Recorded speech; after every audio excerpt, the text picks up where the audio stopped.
Welcome everyone, and thank you for joining us today at the Heritage Foundation. We hope that you are safe and healthy and well. Today's webinar, so your workforce is remote now, best practices in managing virtual teams.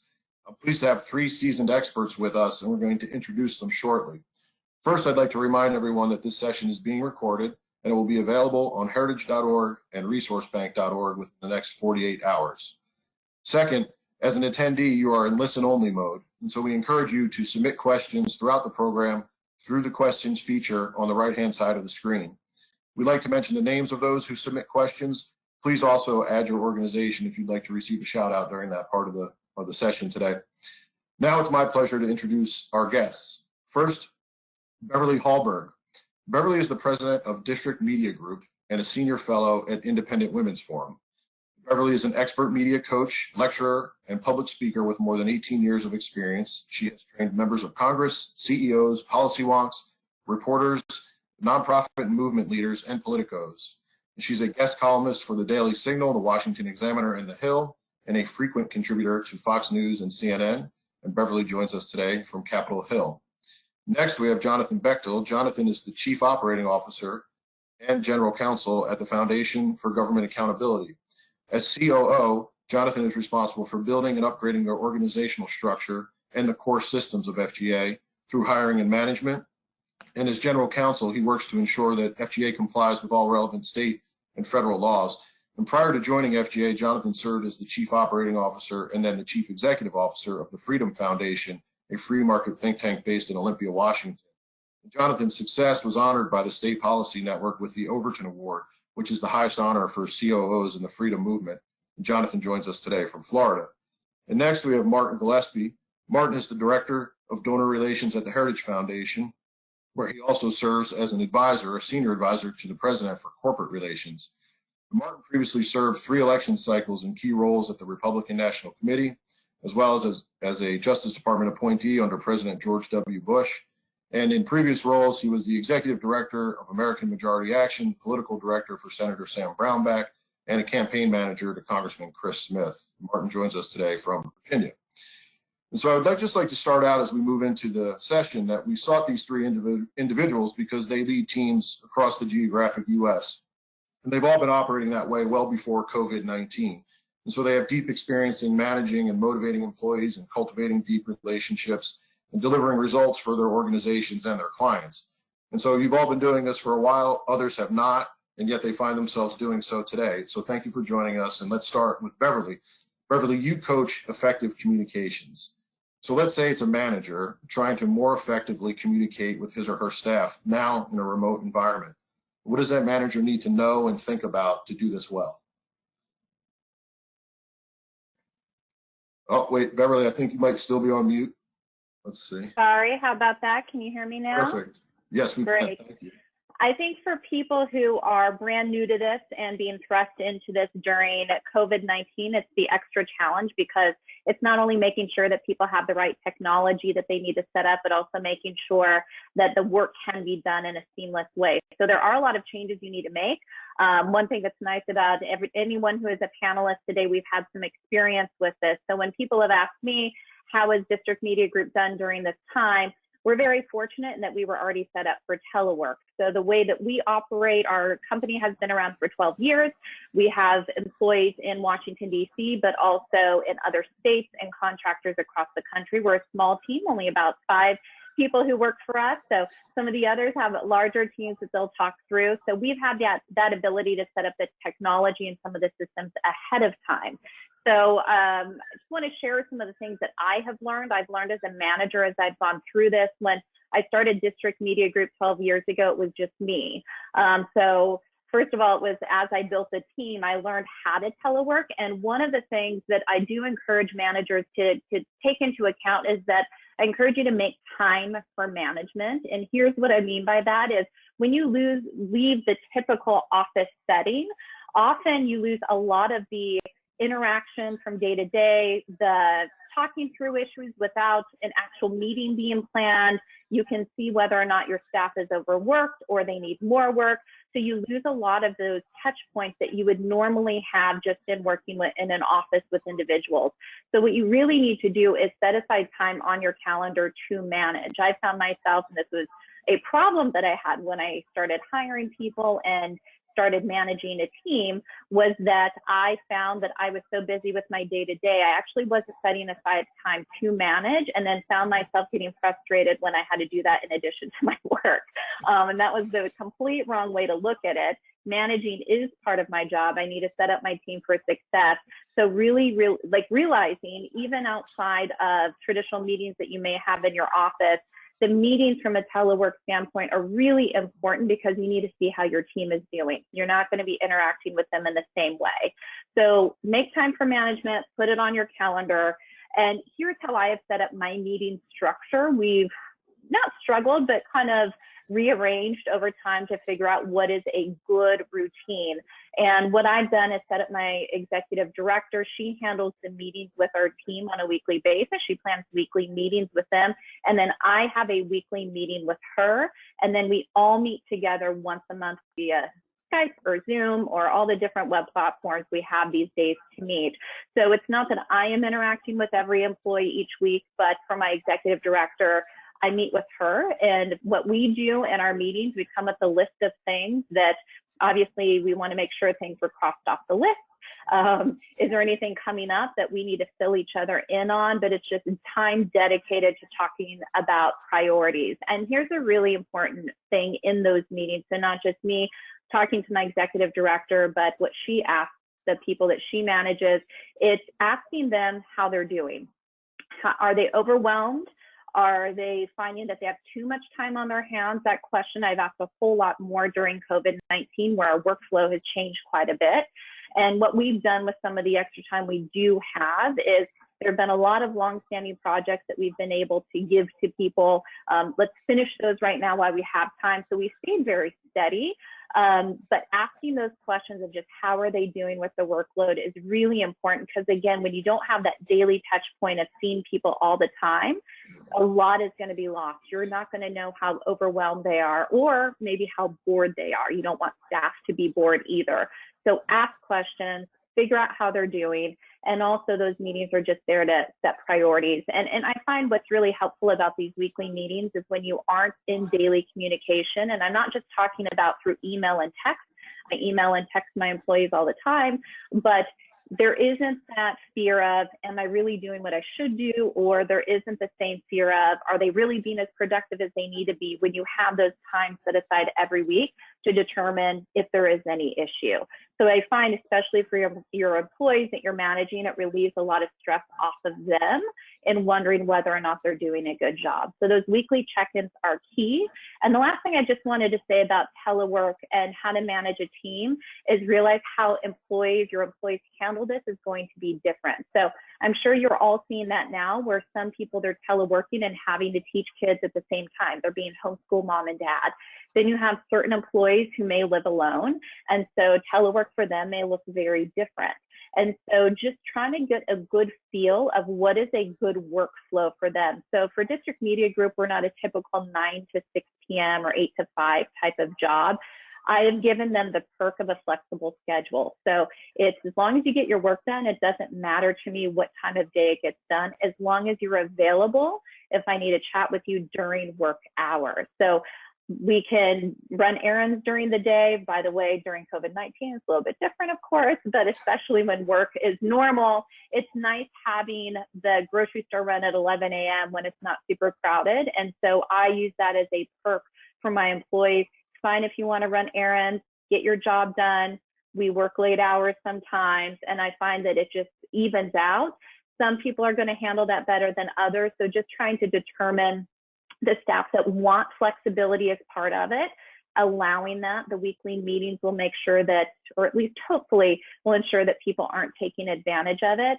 But especially with people right now who are teleworking and this isn't really their comfort zone, seeing if a little flexibility can make it a little bit more appealing right now if they can't wait to get back into the office. So I think the last thing I would just say on this is you're probably going to find, as however long this all continues, there are going to be a lot more questions from employees and staff on teleworking and whether or not this is something that continues. Some people will not want to do it at all. And so I think also having those conversations of what worked well. And I have always found what is typically best is trying to not micromanage employees' time, making sure they get their jobs done. That's where the list in each meeting comes in handy. But if you actually release the reins and give people the freedom and the flexibility to do their job, often they'll rise to the occasion. So those are my thoughts. Thank you, Beverly, very much. I think, I have a great follow-up question, but I want to just real quick see if Jonathan or Martin want to comment on what you were just talking about. Jonathan, Martin? I just have one quick comment. I think what Beverly said about meetings is so essential, because I think in a moment like this, when you're suddenly all remote, you can't see each other anymore, I think the natural reaction is to want to check in with people a lot, which you should do, right? But I suspect probably in some organizations, and this happened for us, that over time those things start to pile up, where suddenly people have maybe a daily check-in with their team, they have a one-on-one, they have a project call, and after like the 5th or 6th call in one day, like people are just going to check out, right? Like it just becomes too much. And so I think it is really valuable for, as Beverly mentioned, of like define meetings a bit more in this environment. Like there are the kind of reporting out meetings, which you should be careful to not have those last forever. They should be pretty tight with a good agenda. There's maybe brainstorm meetings that don't have as much of an agenda, but they have a pretty clear outcome.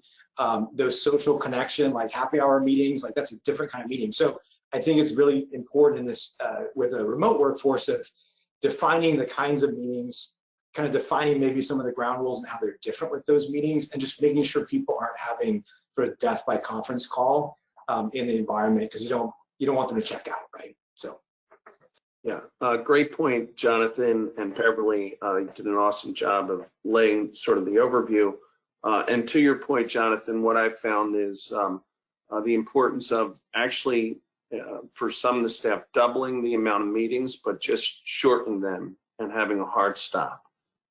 Because there is a tendency on some of these webinars and conference calls for it to go longer, for it to not have to find parameters or schedules. So let's just limit it to a 30-minute check-in, but let's do it twice a week instead of once a week. We found a lot of value too.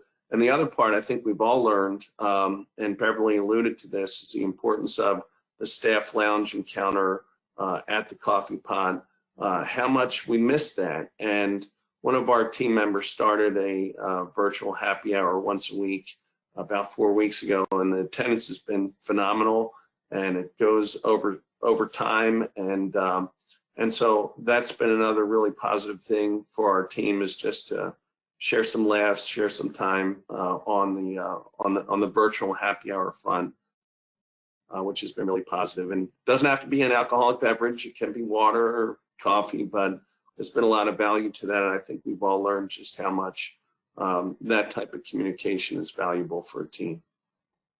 And if I could just say one more thing on that, I just throw this out there as somebody who's learned this in teleworking, is you may find that your staff has a lot more time to do their job if you're not meeting as often. So is there a point to the meeting? I think it's always interesting when we leave the office, we realize there is a lot of time spent on water cooler talk, so to speak, and there is an important aspect of this. But if you're very careful about your meetings and being pretty purposeful, you'll find that your employees have a lot more time. Like rarely, I've never heard from an employee, I wish we met more. Like they may miss seeing you, but it's not like, let's talk about work more. It's usually you have the opposite. So this is an opportunity, I think, for people as they're moving to telework to really prioritize the meetings and ask, were the amount of meetings that we had really productive, or was it overkill? So. It's a great point. And Jonathan, maybe we'll go to you with this next question, but it's sort of, even if it's a social thing, like Martin was talking about, a happy hour, a virtual happy hour, or as Beverly's talking about, and as everybody's commented on, sort of the structure of meetings. You've written a lot on the topic of virtual work. Tell us a little bit about putting those structures in place for a team. What does that look like? How do you implement it? How do you do it well? Talk through that process, if you would. Yeah, sure. I think it might be helpful to first just tell folks sort of what it looks like at FGA, and then talk about some of the lessons that we've learned, some of them the hard way, along the way. So FGA started about 9 years ago. And for the first few years, about 2/3 of the staff were in a physical location and the rest were remote. So we were kind of in that hybrid location. But due to the nature of our work, we kept spreading in the States. And so we just kept hiring remote talent and ended up with an all remote workforce. Wasn't quite accidental, but along the way. And so now we're at a place where we have about 32 staff and 40 contractors in 30 states and DC. So we're pretty spread out. To keep those folks connected, we started early on using a platform called Basecamp, which is a project management tool. We really ramped it up about 3 years ago to get people to move from email more into Basecamp. And so we're actually at a point now where almost everything internal is done on that platform in terms of communication and collaboration. We use Salesforce for our fundraising team. For video and conference calls and such, we use Ring Central, which has a video conferencing built in, and Uber Conference, which is a very cool conferencing system that kind of gets rid of some of the friction with normal conference calls. We set up our accounting system to be remote friendly. So we use Expensify for reimbursements, Bill.com for bill paying, QuickBooks Online for accounting, and DocuSign for contracts. And then on the kind of management side of it, the past couple of years, we implemented a system that's used a lot in the for-profit world called the Entrepreneurial Operating System, which is really just a set of tools to help create lots of clarity internally about where the company's going, making sure there's really clear lines of accountability, and then giving us tools to solve issues. So a whole variety of tools. So just that's a quick look of sort of what FGA looks like and what we've built. And within that, again, let me just share 3 things I think that might be relevant for folks. The first is we realized along the way that we just weren't doing enough to make our expectations clear for people. As leaders, our job is to make sure that folks know what they're expected to do, and then they can own their own performance. But we found ourselves sometimes, we realized we were kind of assuming people could read our minds, and that's pretty tough to do in a remote environment. So we had to be a lot more clear with it. So the question we asked ourselves, and I think this is a good one to think about, is, does everyone on your organization, do they know what the top 5 priorities are for your company over the next 90 days? Could they recite those back to you? And if they can't, then it might be worth spelling those out and taking the time to just create that clarity. At the individual level, and Beverly touched on this, same thing. Could every person spell out their top 3 priorities for the next month or the next 90 days? And if they can't, it might be worth getting those on paper, because then as a leader, when you're remote, you both have them down, you both have talked through them, and every week you can just check in and say, hey, are we on track or off track? And if we're on track, then your meeting's done. It's a quick meeting. If you're off track, then you can talk about it, but you have that shared expectation. So again, people can own their own performance. The second lesson learned was how important it is for us as a leadership team. I have 3 vice presidents that work with me to have some ground rules around how we operate so that we can help our staff maintain boundaries between work and home life. So the problem with that often is not that people aren't working enough, it's that they get sucked too much into work and can't put it down, right? So how as a leadership team can help them do that? One of the things that we hold each other accountable to is the signals we send, meaning, do we email them or text them late at night, or do we base camp something on the weekends? Because when we do that as leaders, even if we say in that email, this doesn't matter till tomorrow, or you can wait till Monday, we have good people, they're gonna be responsive to that. They're gonna get sucked back into work. And so we tell each other, don't send it, just wait till tomorrow. Most things really don't need to be done until the next day. So kind of keeping our communication in the right time frame. The other thing we did is we designated 1 day a week as a no internal calls day, so that people could do more of their deep work on that day. Otherwise, people will try to fit it in the early morning or late at night or something when they won't get interrupted. So why not just create a day that has less interruptions for them so they can do it during working hours? So that's, I think, been really helpful for folks. The last thing is, I kind of come from an operations world, so I had to mention something on operations. I think it's important to reduce friction on things that surround money. So reimbursements, people getting paid, invoices getting paid, make that as easy for people as possible so they can focus on their real jobs while still making it accurate, right? It has to be accurate, there's now these great tools out there to help you do both. Bill.com and Expensify, when we implemented those, was like transformational, made it so much less bureaucratic, and yet could still have the accuracy we needed. So this is a moment when all of your operational stuff is probably in a disarray or it's changed. So there's like no better moment to think about trying to make things simpler and reduce friction with for folks in those areas. They will thank you for it, and I think it'll be a really long-term investment. So just 3 lessons I think we've taken away on how to design those structures to help make sure people can do their work from home. Excellent, thank you. Martin, do you want to comment on that? And then Beverly? I really was intrigued, Jonathan, by your idea of 1 day a week with no staff meetings, perhaps even Wednesday, to kind of clear the decks of the first 2 days and get ready for the final 2 days of the week. I thought that was an awesome point, and might just go ahead and implement that for our team effective. Great. Beverly, any comments? Yeah, one of the things I want to pick up on is what Jonathan said about expectations with emails. What we have set up with our shop is, well, we do email in the evenings. It is the expected, if it's past work hours, that no response is necessary till the next day. What we do is a lot of texting. So our emergencies are via text. We work in a media cycle, so there is a lot that happens in the evenings. But that's the way we've set it up. But I think putting those expectations are really, really important, that team knows it. And I think especially right now, I mentioned we have monthly team meetings. Part of that is for me to share the vision of where things are. And if I'm not talking regularly with the contractors or the staff, I think it's good for them to know I'm working and that I see them and I know they're working. It's just that touch point. But especially right now, something that people may need to consider is I've focused some of our meetings on how we're doing as a business during this time, because people could be fearful about, so you mentioned money, Jonathan, and just the expectations of money. Right now, like letting my team know, yes, we are definitely impacted, but we did get a PPP loan. We do have some business, like assuring them they're going to continue to get a paycheck, and also realizing that what I need from them during this time is going to be a little bit different to continue to carry us through with the unknowns that we do have. So I find those monthly meetings, it's really helpful to set vision and to calm fears, especially right now with where does business go from here. Excellent comment. Thank you. And just so you know, the world never stops, even in a virtual environment. We had a guest, John Coughlin, who's about to leave, and he just said, I have to pop out to go to my own virtual meeting.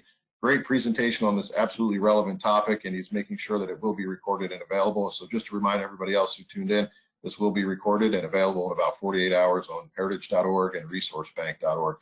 And so with that, one of the sort of steady themes here is obviously team performance. And one of the pleasures I've had is working with Martin in a couple different environments. And Martin is a great leader, and he leads through his team. And it's something that I've always seen him do and been tried to model in my own efforts and everything. So Martin, you lead a team of fundraisers for the Heritage Foundation, the most widely supported think tank in America. Fundraisers are relationship builders. There's obviously a lot more to it, but how do you foster your relationship with your team? How do you lead virtually? Have you leaned more into video? Has it always been phone calls? If you could talk a little bit about that and maybe how your work has just changed in the recent times.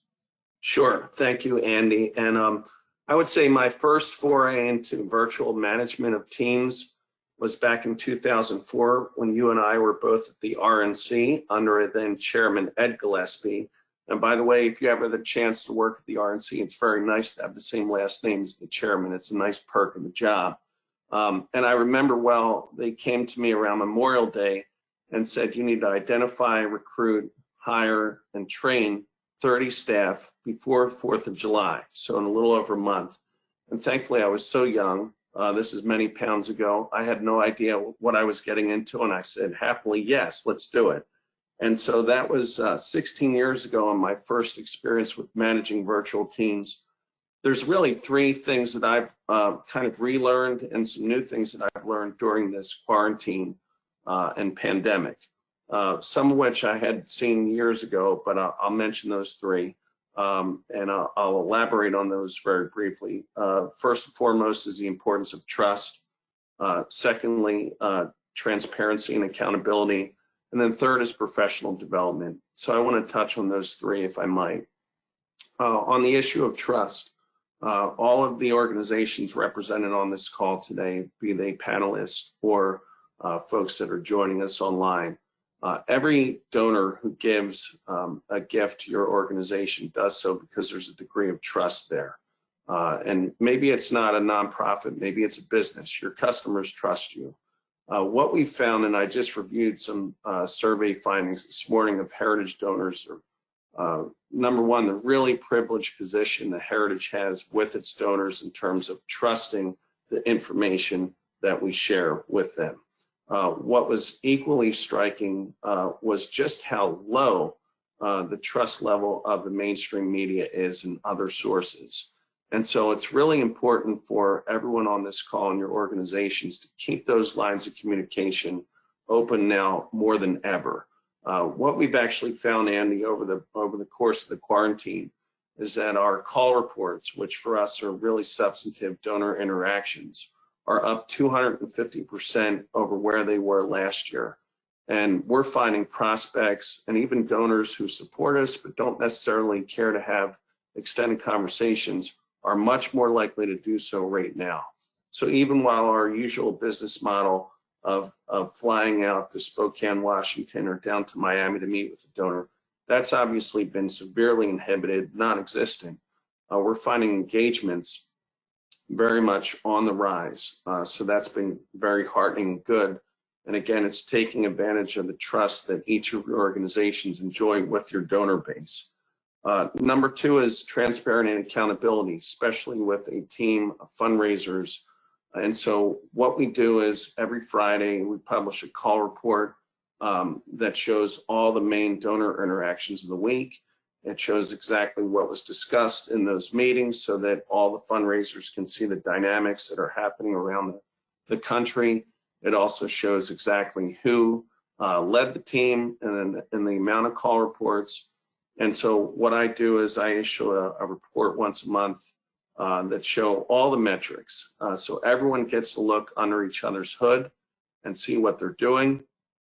And I try to do some gamification, some friendly competition, but it gets back to what Beverly said about having very clear expectations of the team.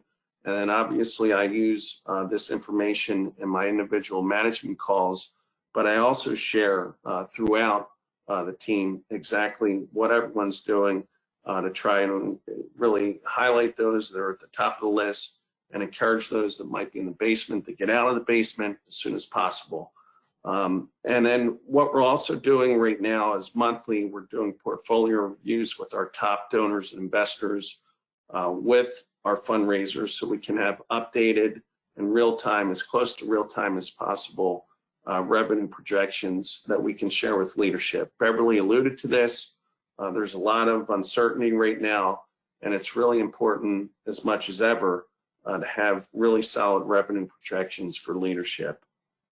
And then third is professional development. I think we've all had a notion of trying to get more sales training for our team, perhaps more public speaking, how to be more efficient in time management or working virtually, and other priorities over the course of time overtook those things. Well, now's the time to do it. And we've been doing more of that on the Heritage fundraising team, and I think it's had a really good impact. And then the only other thing I would say is it's really important to care. Our donors know that we care about them, we listen, we're there for them, but our employees have to know that as well. And so that means, and I think both Jonathan and Beverly have alluded to the fact that we need to give more flexibility in terms of admin procedures, timing, office hours, really be cognizant of the fact that there's a really unique set of challenges facing our employees, and we need to be there for them during this time. So those are my thoughts. Excellent. Thank you, Martin, very much. Beverly, maybe if you could comment on Martin's comments, but also I might ask you to focus also, how do you ensure client satisfaction, in that remote environment in general, but then even in sort of heightened times like these, what's your process for sort of staying in front of clients or staying ahead of clients, or how you might characterize that?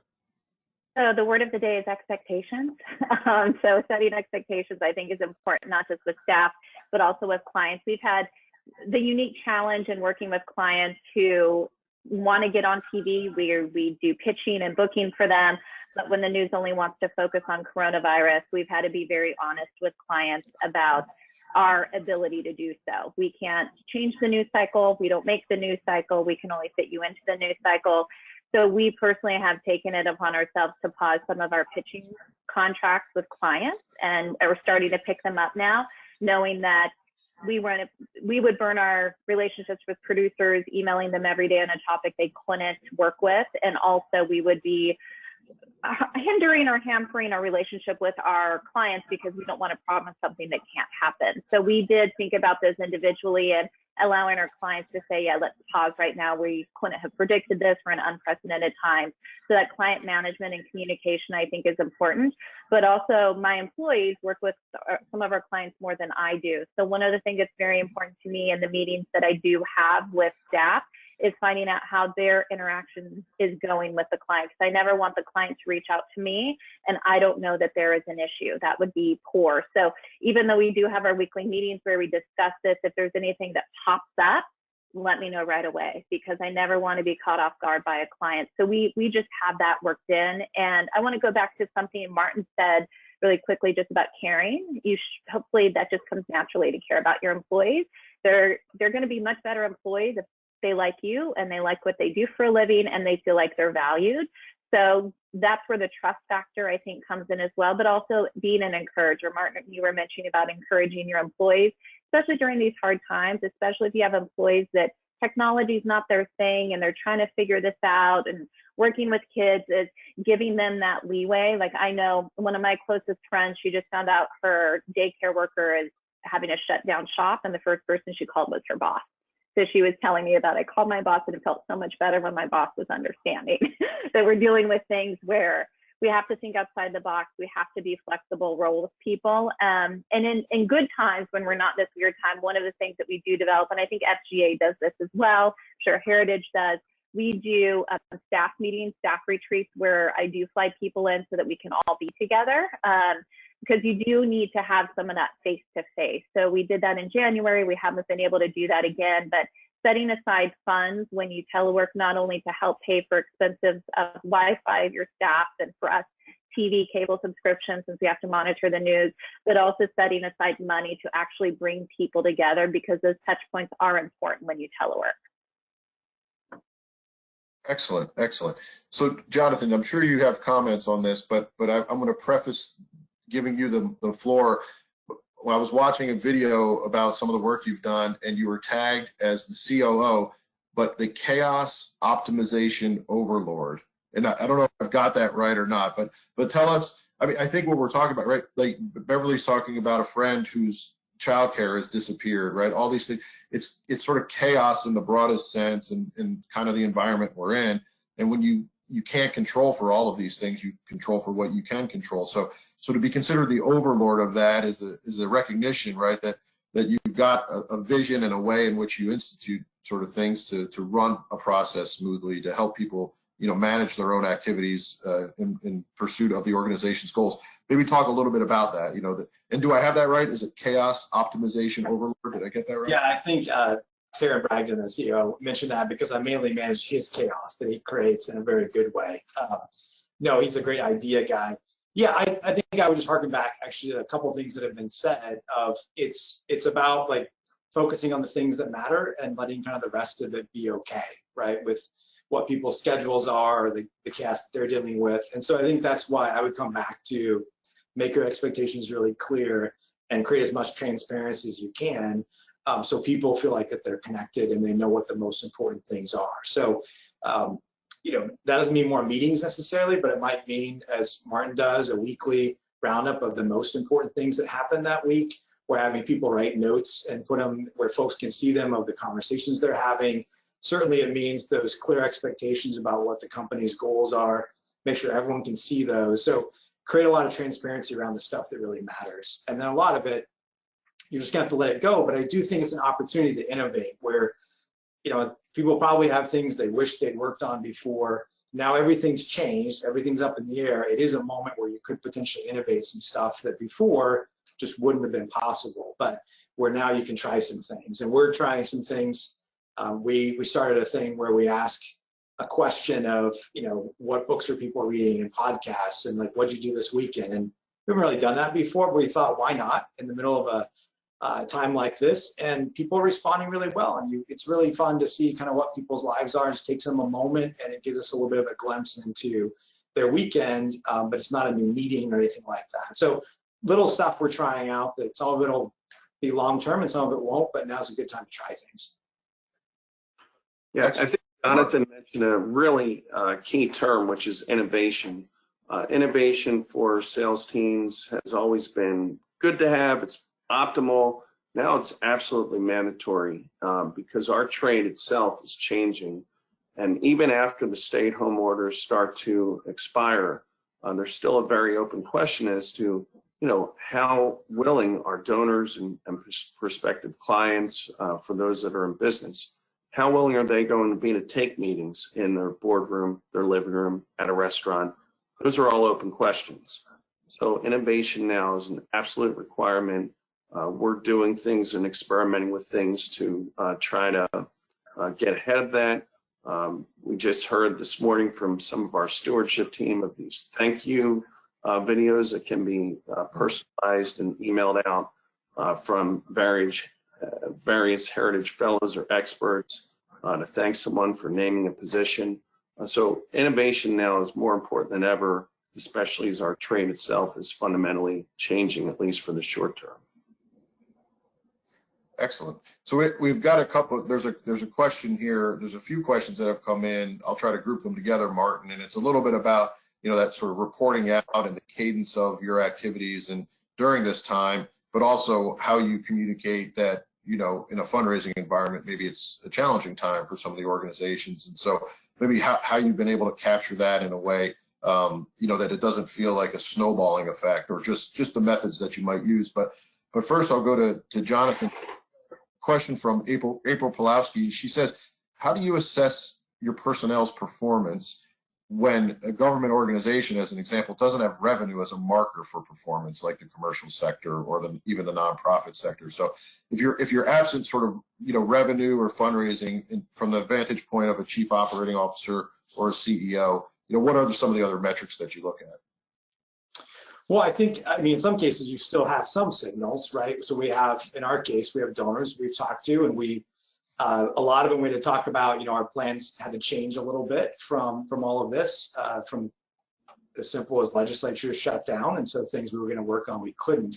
But I think you still have those big goals that you're trying to accomplish as an organization. And if they had to change, then like we came together and talked about what needs to be different and what can stay the same with our goals. And some things, even though we're not sure how you're going to get there, you still want to keep. You don't want to change everything and create more chaos than necessary. But I think the important thing is, as a leadership team, of still figure out like, what are you trying to accomplish here? What are your goals? Keep those transparent, and then help folks make sure they know how they connect to those goals. So even if revenue has changed a little bit, like you still exist for a reason. You're still trying to get something done for a reason. You want to have something optimistic for people to work toward. So I think that's where the leadership team comes into play, to try to set that expectation, set that goal, make it clear for folks, and then hold them to that. So you're not trying to micromanage what they're doing at their keyboard every hour, but are they helping you get those big results that you promised to donors of what's kind of possible for the moment, and maybe some things that you had to adjust, like Beverly talked about, of sort of planning maybe for tomorrow, but what can you do now to keep moving in the right direction? Excellent, thank you. So Martin, to this idea of sort of tracking and how you report that and how you sustain a cadence of news, if you want to comment on that. Yeah, so certainly, Andy, what we've seen is with direct marketing, thankfully revenue, folks that give $25, $50, $100 a year, there's really been no drop off in that revenue, and we're so thankful for that. I'm sure other organizations see these checks that come in from a grandmother who wrote a check for $25 with a note imploring us to save this great country, and that it affected her monthly budget to do it, and that's really heartening. On the major gift side, we have seen both good news and bad news. Bad news is gifts that might have come in the first quarter or perhaps in April, some of them did not. The good news is people are still planning to give just later in the year. I think what we've learned from donors is not that their sort of personal net worth, portfolio performance has been the biggest concern. It's just a lack of certainty about when this country gets back to some degree of normalcy. And thankfully, I think there's some positive signs over the last week or two that that's starting to happen. And so I think on major gifts, what we're seeing is gifts are still going to come in. They're just going to come in later. It's a timing issue. And so what I've encouraged the team is just be near, dear, and clear, continue to show you care, and don't be afraid to ask too. I mean, you have to listen. You have to understand for some people, they're not ready to receive a solicitation at this time. But if you really believe in your organization and its mission, now is more important a time than ever for the work we're doing. And so it's important to still make those asks, but always communicating gratitude and appreciation for everything that people have already done for Heritage. Wonderful. Thank you for that, Martin. We've got some other questions coming in. One doesn't have a name on it, so I'm deciding whether we should ask it, but it's a pretty good question, so I think I will. But I'll tell you, I'm going to ask you if there is a mentor or somebody you've worked with who's given you sort of guidance that you've always tried to model in this environment, how to be a good leader and a good manager. But the question that doesn't have a name affiliated with it, which I think is interesting, I think was driven, Martin, you were talking about happy hours, social happy hours, virtual happy hours. What do each of you do to sort of release the sort of stress valve with your teams? Is there anything that you have either, on a common regular occurrence, like Martin mentioned? Beverly, do you guys do anything as a team, or how do you sort of facilitate that part of it? Yeah, I'll jump in to start. So I'm actually at one of my employees' houses right now. So we're doing lunch on the DMG credit card takeout, and we're going to have our meeting after this. So she's been listening the entire time. But one of the stress relievers you probably do is, one of my employees, we have a similar sense of humor, and we text each other regularly articles that we find humorous or funny. So if there is anything where just on a personal level you connect with somebody, having those moments with them, I think is really important. It's something to do. And as far as a mentor, I did have somebody who was my boss for my first 7 years when I was in DC, and he taught me how to run a business because he ran the studio that way. So he was someone who was constantly teaching me, wanted me to learn, encouraged me to freelance, and said the more that you know, the better that you will be for the company. And so that's something that hopefully I've been able to continue.